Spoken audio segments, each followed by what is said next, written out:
I'm really happy Michael's back in the chat, by the way. What?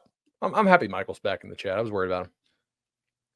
You mean like when they yell at us for not talking about Notre Dame? Then when we did talk about Notre Dame, they're mad at us for not talking enough about Notre Dame. Is that what's happening? He's been or we training didn't say all they were season. going 12-0. He's in prime form. This is good. It's great. We dared suggest Notre Dame might lose a game. The Michigan Wolverines, the reigning champions, have an over-under win total at what? FanDuel Sportsbook has this at 8.5, minus 162 if you do want to go over. And if you think this is an 8-4 year for Sharon Moore, well, look, they've got a plus 132 for you. So, Tom, we talk about Michigan all the time. I mean, it's just kind of where we're at right now with them as a program. So now it's win total time. It's time to put some W's and L's on the schedule. Where are we going with 8.5 for the reigning champs? I mean, I think you have to go under because now that Connor Stalions is gone, can Michigan even win a game? Like, I don't know. That's the only reason they ever won last year was because they knew everybody's signs. I think that it's at 8.5 over. I look at the schedule. The Texas game is a possible loss. Mm-hmm. Oregon game is a possible loss. At Ohio State is a possible loss. Other than that, I believe even with all the question marks we have about this team, I mean, we know defensively they will be phenomenal. There are still questions at quarterback. There are going to be questions at offensive line. There are going to be questions at wide receiver.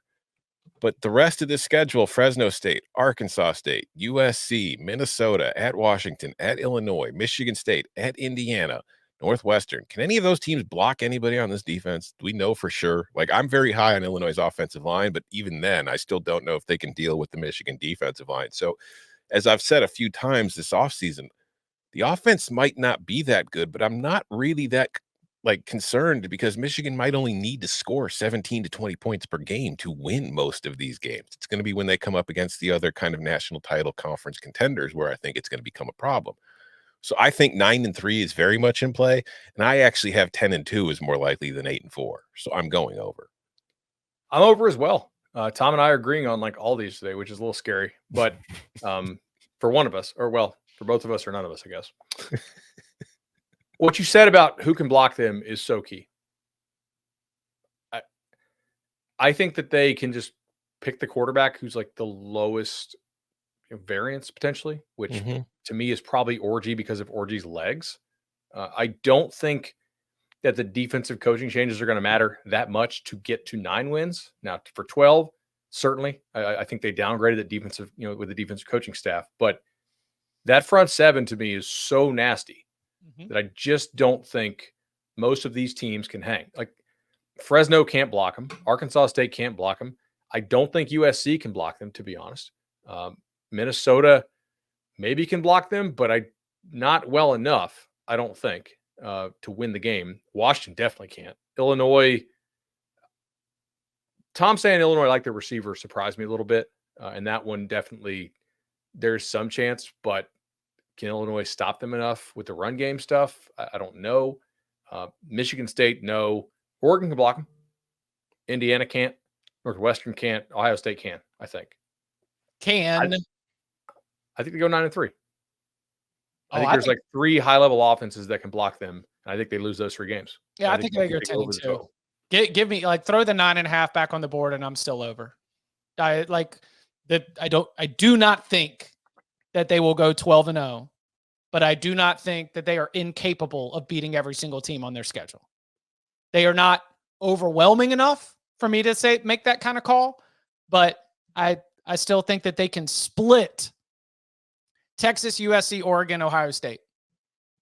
I think they can go 2-2 across those games.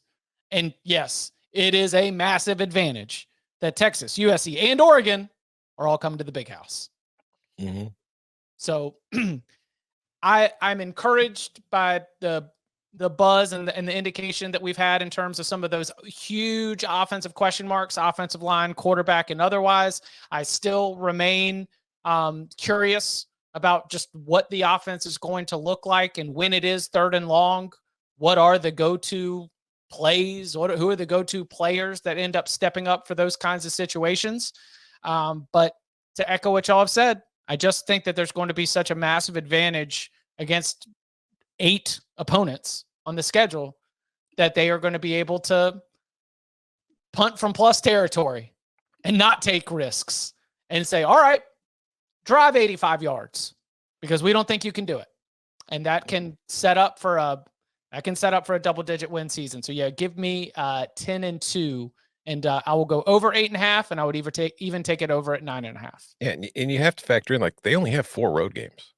Like, because one of the quirks of the Big Ten's 9-game conference schedule is you alternate years where it's like 1 year you play 4 home games and you play 5 home games in conference. This is one of the years where they're playing the 5 home games, and then all their non-con games are at home because Texas agreed to play them in Ann Arbor. So, like, if there's a good time to go through all these changes, it's the year when 8 of your games are at home.